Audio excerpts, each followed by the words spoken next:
We've been taught that wounds should be hidden, that we should just patch the cracks and keep performing. As a social worker, mom of two, and a strategist, I understand that we're unable to build a skyscraper on a site that has not been cleared yet.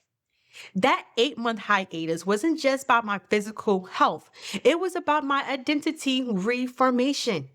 I had to look at generational patterns in that society box that told me I had to be a good girl in order to be successful.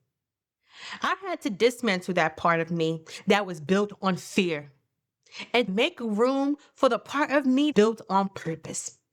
We're currently going through a season of reconstruction. There is no time to decorate the cracks. Now is the time to start reinforcing that structure. I help professional women over 30 turn their deepest life wounds into architectural structure so they can finally rise and manifest who they are meant to be.